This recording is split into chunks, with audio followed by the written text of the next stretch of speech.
Welcome to the Gary That Gary podcast, episode 5. The drive for 5 is alive. That's right. I'm your host, Gary That Gary. Today we're going to evaluate, entice, eviscerate, and advise on red flags dating. And not all that, we'll define it here in a second. But thank you again for viewing, commenting, liking, disliking, sharing, subscribing. And if you like this, give me a thumbs up and take the thumbs up to Pound Town, man. Pound Town, and pound it out. Give it a good pounding. And tell a friend. Everyone needs, I need the help, man. So, I do not have a weekly experience that I'm going to share, I don't think. My buddies, friends of mine that I met at the gym, I guess this is an experience as good as it gets, are scheming to set me up with somebody. I told them I'm shallow, and to let them watch my podcast before they even make the time. And, I'm really not that interested in getting set up by somebody right now. I think for me, more along the lines of I'm just chilling. I'm just chilling. Yeah, whatever. It is what it is. I have a muse. I'm infatuated. Not infatuated, that's the wrong right word. Anyways, I'm content with where I'm at in my life. So, disclaimers, baby. This is not a safe space. You know this. If you're triggered by sexual situations, alcohol, debauch, drugs, drug use, excessive drug stories, candor, honesty, you can't admit to the fact that you're an alcoholic or you're a fucking drug addict or any of the above, not the spot for you because we're going to talk about it. These are my personal experience stories, so don't worry, I'm not going to slander anybody. They will stay anonymous. These are experiences about my self-reflection and not self-deception. So this is my therapeutic means to get things out. It's also fun and it's funny. So if you have a personality disorder, please seek help. There's therapy out there. There's free therapy if you're in California. There's all kinds of free stuff out here. Apparently, I don't know. I'm not going to go there. But I'm not a therapist. My intent is to just have a good time at my expense and hope you guys have a good time too, and tell some horrible stories that they're not horrible to me. I have a good idea, so they're funny to me. So let's talk about some red flags. What is a red flag? So for those of you who don't know what that is, that have been sheltered your whole life, it's not what it isn't. It's not a red card in a soccer game, football match, whatever you want to call it.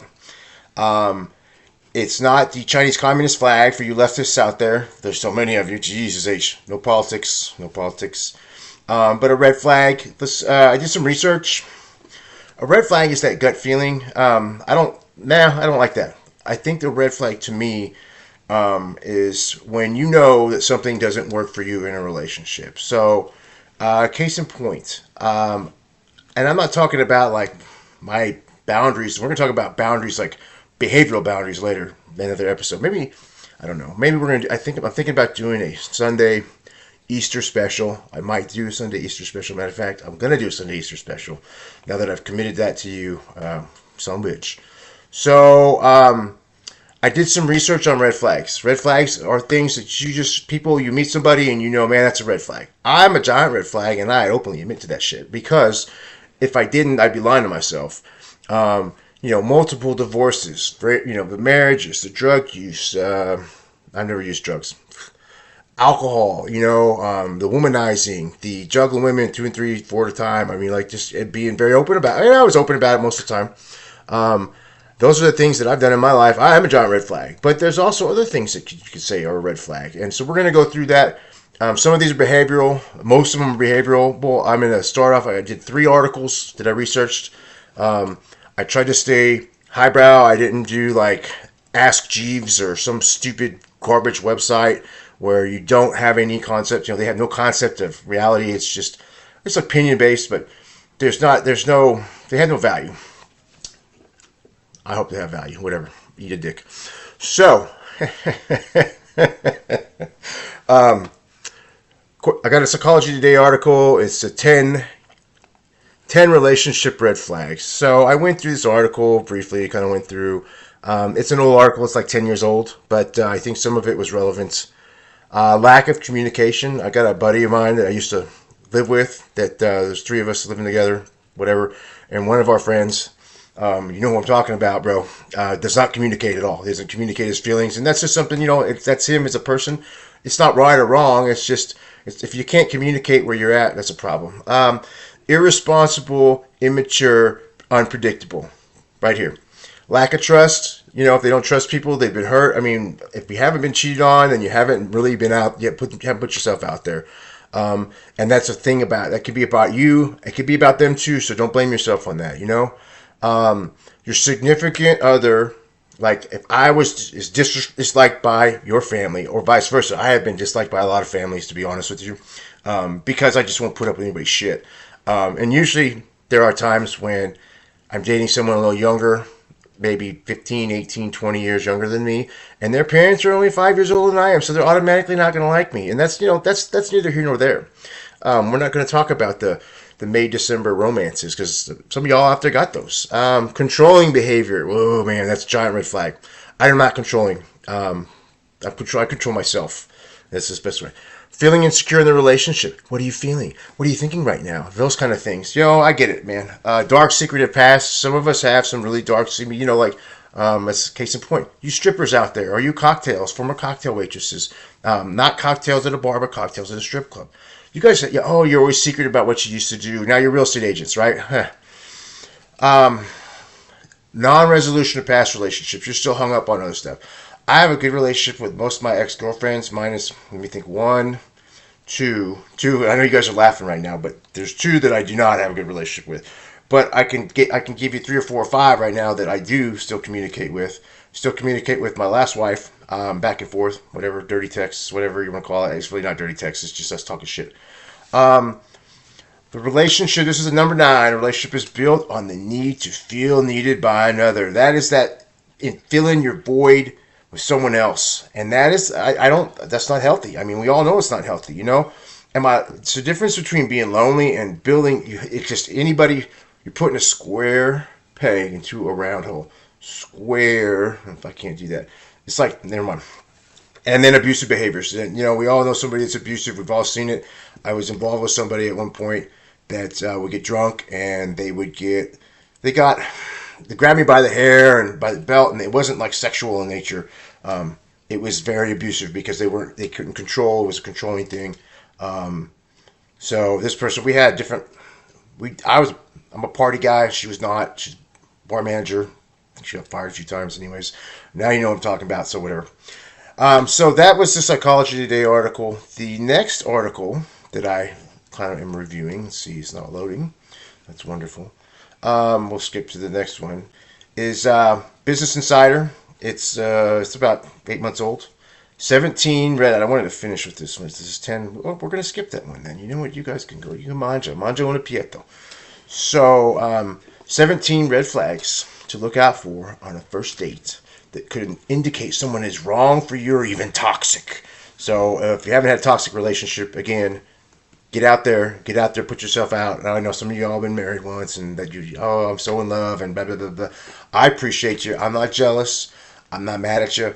It's just not for me to, it wasn't for me. I want to say that. I'm reformed and I'm trying to reform myself to this date. Always trying to build better, be better, be a better person. So, self-reflection, not self-deception. That's reality for me. So, yeah, I sucked. I sucked a lot. No homo. So, when you meet someone new and you're dating, it's tough. And I agree with that. That those problematic behaviors, they evolve. So when you see that tip of the ice, I think it's a tip of the iceberg is a perfect analogy. You see a little bit, they start acting a certain way, and there's a lot of y'all out there that you can keep it together until you get drunk, and then you get drunk, and I've had to throw people out of people's houses because A, that's just what I do, but B, because they were out of hand, man, and or some people like their subconscious just opens up, they get wasted, they get a little of maybe a hallucinogen in them, or maybe they get a dissociative in them, and then they want to vomit all their freaking life. That's cool if you're friends and whatever and you're partying, but if you're not and you're I don't want to date that girl. I dated that girl before. I've dated a handful. I was married to one, and it's not for me, man. But according to experts, and this is Business Insider again, here are the things that you should really look out for. I'm gonna scroll down in my notes. And it's 17 items. I got some 17 jokes, but I'm gonna leave them alone. I want number five to be driver five, driver five. I don't want to be canceled on number five. I mean, like seriously canceled. So some of these I'll agree with, some of them I don't. They're late and they don't tell you. So I'm a timely guy. Like if you tell me 5 o'clock, I'm gonna be there 5 minutes till. I mean, bear in. We go back. Here's something. The commonality from the first one. Control problem. They got and I mean like there are people nowadays. I don't know that I haven't dated in a couple of years, but like dated like old school dating. But to me, opening the door, that's not a control issue. Ordering for someone once they say, "Hey, what do you want? I'll order for you." That's different than controlling, where you take control of situations. It's very, very blatantly obvious. I'll think of an example. If I can't, so be it. Meeting somewhere that makes you uncomfortable. I know this jackass that likes to take women to the strip club or to the club. That's just not a first. I mean, like that's not it, man. What I used to do especially when I was online dating, I would ask like without I didn't want to ask a question. I'd be like, hey, so I live here, and I'd be generalized area because there are stalkers out there, men and women both. I'm thinking of one right now off the top of my head. Right now, she lives downtown. So I live in this spot. I live downtown. Hey, where would you be comfortable meeting? So that way you don't even have to ask them where they live. That actually is pretty functional for me. They call this is a new term for me, breadcrumbing. I never heard that before, and I try to keep up on stuff. This is what it's called, juggling. And for all of you that are over like 30 or 35, I don't know. For those of you that don't watch freaking reality TV, yes, I'm guilty of something for whatever. The juggling, like I had it when I was dating. For my last divorce, I was dating and I was just not emotionally available because I had been emotionally damaged, very, very bad. For one reason or another, and I'm not going to say because some of you, it's just I'm not. Anonymity, right? So I would date. I had a girl that came over on Tuesday nights, and we hang out and we watched Chicago Fire. This is 10, 12 years ago. Wednesday night was my new date night. Then Thursday night, I had another girl that would come over, and she was a waitress at a very high-end restaurant. She didn't get off till midnight. That was borderline. That's part of one of my reasons why I don't like messing with fucking staff like that. And then on the weekend I had somebody I could take. So was dating usually 3, 4, whatever it was. Anyways, so juggling, breadcrumbing is juggling, same thing. They're not present. The cell phone thing, man, I try to turn my cell phone off if I'm on a date. I will tell them if I'm working, like, hey, I got work stuff going on, but I made time for you. That's really kind of shitty to say, even now that I think about it when I say it out loud, so don't do that. Another one of those don't do, Gary. They're rude to the staff. Now, let me tell you something, man. I got a real issue with people that are rude to staff because there's no freaking point. If you talk down to the wait staff, then you got a problem with you, right? That sounds like a you problem. It is.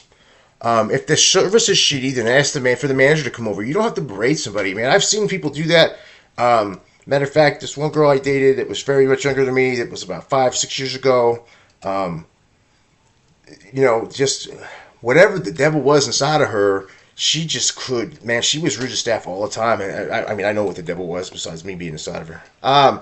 Aggressively romantic, love bombing you, flowers on the first date, and I know I don't have a problem with giving flowers, but flowers on the first date is aggressive to me. So that's a personal opinion. The dates move too fast. I don't know what that is, man. Okay, because there's times I've gone out with women and this is probably when I was in my early 40s. They were in their late 30s and their mid 30s, early 40s, maybe late 40s. And if you're going to go to Pound Town, man, I mean, that's just as good as it is because you're at that age. Now, pushing the issue is totally different. I mean, like, there was never any, for me, I didn't have an agenda I wasn't out to get laid. I was out to have a good time. If that happened, so be it. So the exclusivity too fast. I can say this, if I'm pursuing somebody and I've known them, say, 10 years, and we've been friends and we've seen each other and we've interacted, we've traveled together and stuff like that, and we've always maintained a friendship because one of us was in another relationship or something to that effect, and we end up having some sort of dynamic where we get involved romantically, then moving too fast, that doesn't qualify. I'm talking about moving too fast where it's like you've been out on 3 dates, you went to Pound Town, and we're exclusive. And I know people like that. I know women like that. I know guys like that. I've fallen victim to it. I think I have. Matter of fact, when I was probably in my late 20s, early 30s, I have like checked that box and done that. And it's stupid. If you don't respect someone's personal boundaries, like I'm not even going to go into more detail on that one because that's just a no-brainer. If someone does, you meet them and you grab them and hug them and you hug them inappropriately or you touch them inappropriately, that's fucking bullshit, man. Get a hold of yourself, dudes. And women, I don't know, it depends. If you got a gut feeling, this is number 10. You got a gut feeling that something's off, then run. That's just a no-brainer, man. You're not gonna, your energy, your aura is not meshing. If you automatically meet somebody right off the top and you just know the vibe's bad, don't even waste your time, man. X-Files, not over their exes, and I'm not talking, there's so many variances of this.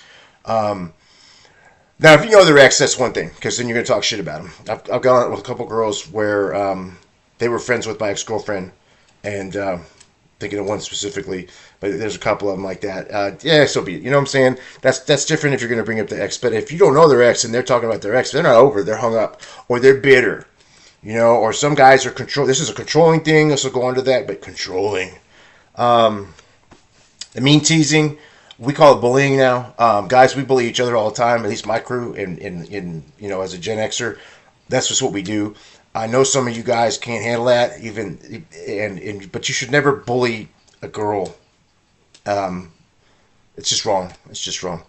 They're already jealous. Okay, so let's say you've been out a couple times and. Hey, and I've had I've had all this happen. Almost all of it.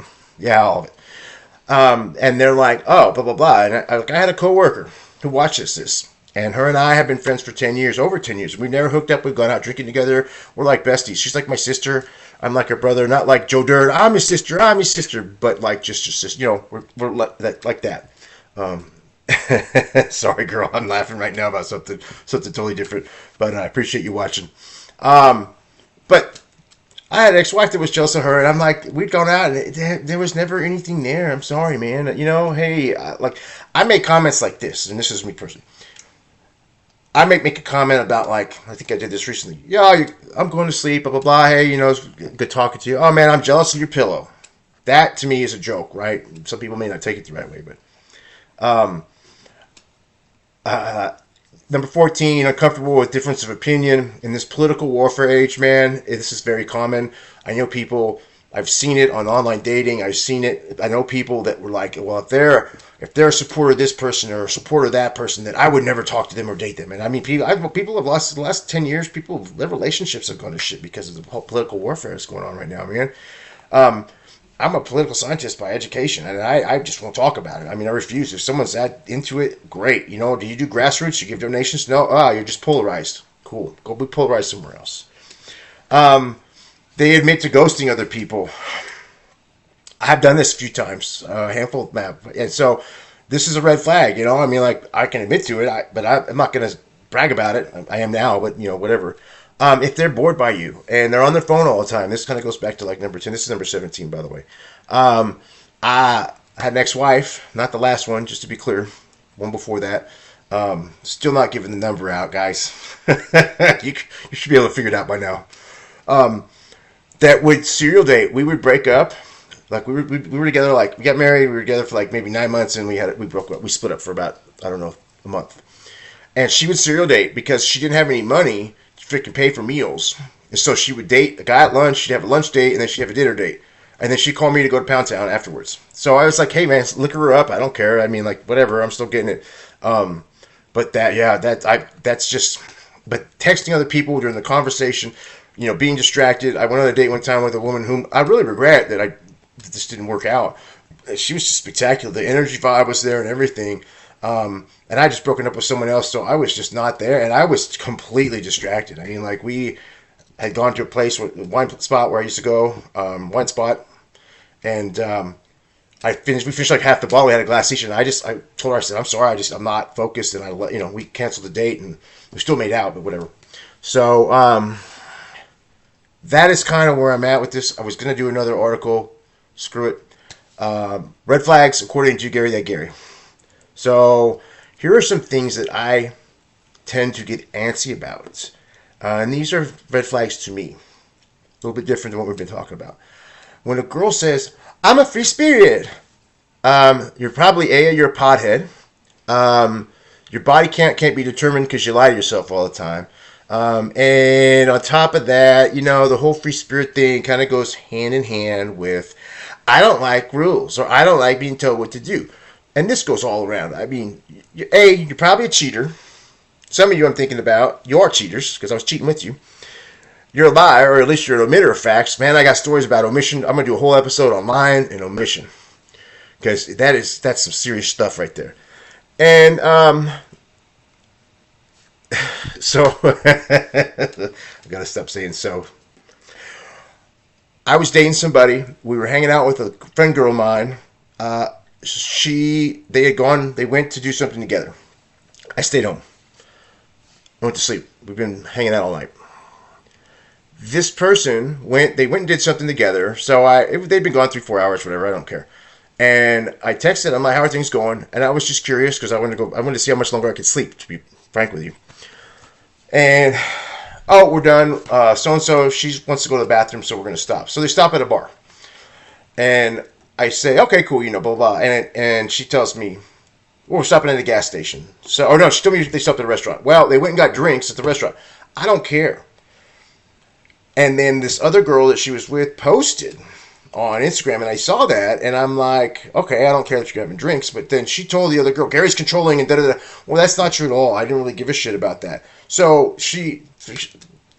long story short, she blamed the other girl. The other girl had been friends. I'd been friends with her for a long time. Anyways, my point being is omitters. Omitters are a red flag for me. And then the whole, I like nice things, okay? I like nice things. I'm a gold digger.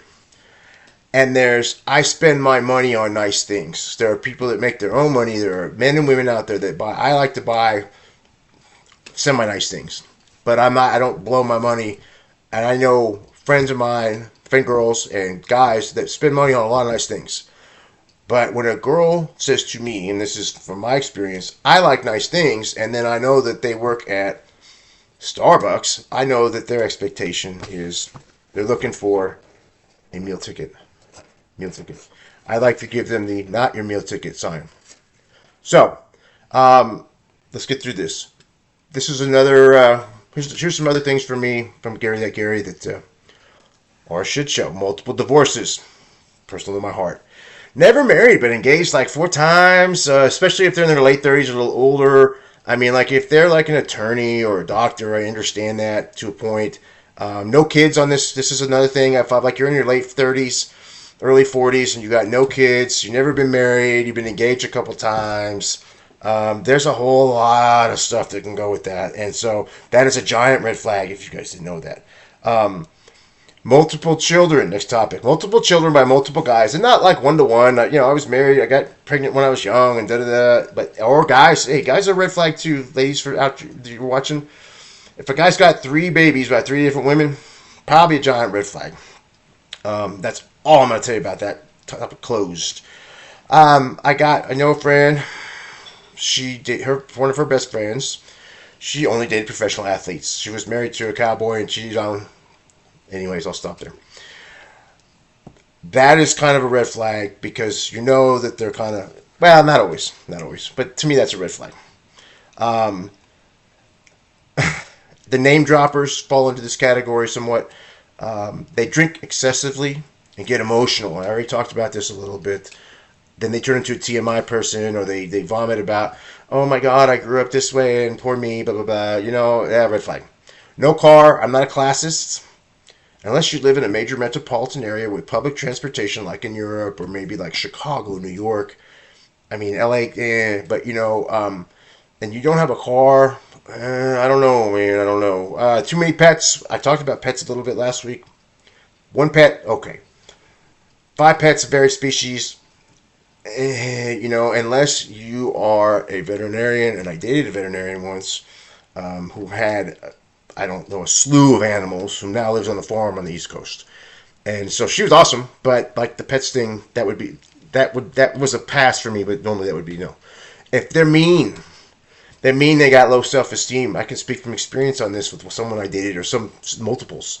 They feel uncomfortable around others. They always twist the stories back to something about them. I'm not dealing with that. I've done that. Multiple multiple DUIs with convictions or assault convictions. Those are hard. That's a hard red flag. And I know I got a buddy who thinks he can fix everybody. All right, bro. And no. Separated, still financially entwined with the ex. I'm thinking of one person in particular who called me a couple months ago about this. And the woman is still living with the dude. They got a 30-year gap in age. He caught her on the Uber or the Lyft on the credit card statement because she was going to Pound Town with my boy. So that's bad. Cohabitating, no. That's bad. Red flag. Benefactor of some sort, sponsor, garbage. They're usually an ex-stripper or hooker. One and the same sometimes. I'm not judging anybody. I'm just saying that's a red flag for me, man. I mean, and I know women like this. Sugar daddy, sugar mama. Hard pass. I tried that once. I shared that story before.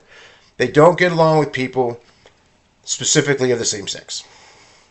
So I've slept with, I've dated, I've had brief interludes with multiple women who are like this. It's my type, apparently. I'm not sure. I don't know.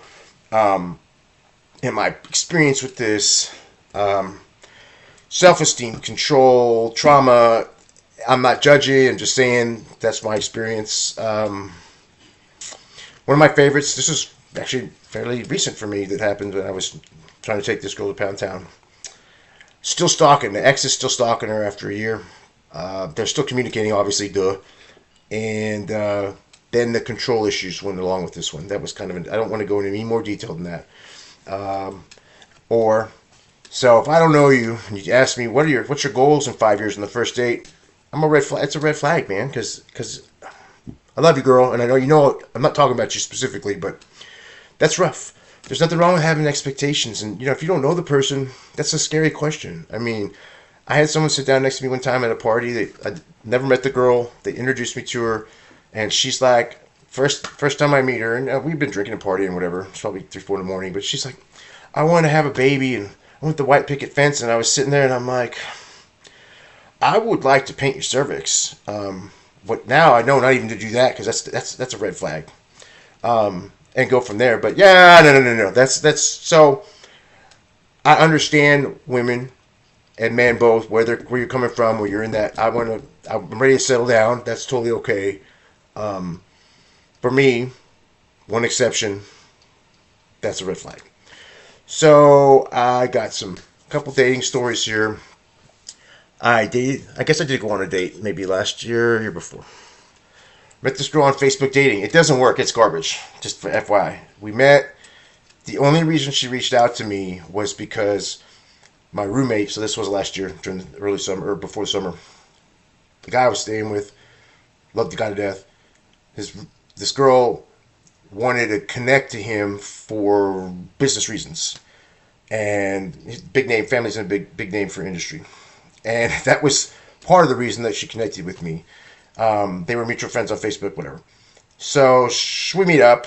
We have a couple drinks. She's like, well, I had my Fugazis, fake breast augmentation, removed 2 years before, and then my husband filed for divorce like 6 months later. And if I'd have known that, I'd have got them redone. That's what she tells me. That's one of the stories she shares. And she goes, I never had a job. I've been married for 10 years. And then when I got separated, I had to find a job and blah, blah, blah, blah. And so she was complaining about having to work. I don't have a problem with men taking care of women when you can afford to and when that's a situation. Totally cool with me. But like, that was rough, man. I mean, like, this is a first date. So, and then she asked me for drugs after like her first drink, which was not a red flag for me, period. But it was maybe now a little bit. But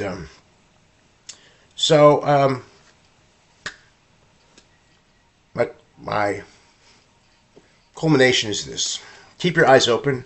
You know what doesn't work for you. Do not give yourself an excuse to go into a bad relationship knowing when you walk in the door it's going to be a mess. Okay? If you see major issues the first couple of interactions, then run. Right? That's it. Period. Do not. Your time is valuable. I mean, like, we're all getting older. Everybody's one day closer to dying. Right? And I don't live that way, and everyone that knows me knows that. We know what we can put up with. I know what I can put up with. Can I put up with It doesn't matter what it is. X. Yes. Can I put up with X, Y, and Z? No. And I know that. And so I won't do that anymore. I have done that in the past multiple times because A, I wanted to go to Pound Town. B, I wanted to go to Pound Town. C, I thought, it'll fix, or I can fix it. I can't. I don't want to fix anybody. I got to fix myself, and I'm working. That's something that you have to work on every day, maybe for the rest of your life, or maybe not. Maybe you get to a point where you're comfortable, and you never know. But don't make excuses for other people. I mean, like being desperate, and I love desperate. Don't get me wrong. In many ways, it's never a long-term solution. I don't know. That's just the deal breakers for me. We talk about it. It's the same thing. Deal breakers. That you call it that. I've tried for 30 years, over 30 years. I've been banging people longer than most people have been alive. I hate the word banging. I could edit that out, but I'm not going to. I told somebody this the other day. Matter of fact, it was a friend of my brother's, friend anyway. My brother's friend's brother. Long story short, I'm like, dude, I've been having sex longer than you've been out of diapers, bro. So just, you gotta listen to what I have to say. So that is it on Red Flags, episode 5, Drive 4-5. Added some music to the playlist I said I put up, quite a bit actually, and I'll continue to add. The Armin van Buuren State of Trance I added. First 42 minutes for me was solid. He got a little trancey at the end, but it's still good. Trance is dead. EDM for life. But yeah, I saw Armin van Buuren right before China virus took effect. And it was emotional for me, man. I mean, all these guys are emotional for me when I go see these guys. Eric Pritz last week at Ultra. For those of you, and for all you that went to Ultra, I'm jealous. I'm gonna be honest with you. I'm jealous. I wasn't there. I mean, I saw a lot of photos and pictures. I had already had a blast, man. Miami is intense for me. It's too intense, but I say too intense. But I love Miami, and Miami and I fit well together. I've seen Pritz at a smaller venue. I thought his live set at Ultra was good, but I've seen him live and it's much better. Rebuke, AV, a brand new audio video. Rebuke is a new DJ to me. Well, not new, but kind of new at Drumshed in London, very recent. It's tech house, it's rave stuff. I love it. Yours Warren, B2B Kolsch. Sorry, my German's off. It's trashy right now. At the Miami Music Festival was really good. Both are newer DJs to me. Worth the listen, and I added it in there. So EDM right now, the trend, if you haven't noticed, there's a lot of 80s throwbacks with their remixes. They did 70s throwbacks maybe 3-4 years ago. Did not really kick off, at least for me, it didn't. But the 80s songs, 4/4 underlay, sped up to 128 BPMs. Man, that's why I say EDM is life. That's where it's at. But I watched Tiesto. Tiesto's latest, he always does one every Friday. If you don't have it on your alert on YouTube, you should. He's moving towards more of a Latin influence. Club Life has been like 30% of that, so that's cool. It's good stuff. Not my speed. I mean, some of it is, some of it isn't. It just depends. That's it. So, that's all I got this week. Easter podcast. Yeah, it's happening. Okay, it's fine. I'm gonna do the Easter podcast. Get this off my neck. Got me a new T-shirt. But and yeah, I know I need a haircut. I already know who's saying it out loud. But it's good. Good to be able to share with everybody. I look forward to seeing everybody. I don't know when, but it will happen. And as always, deuces.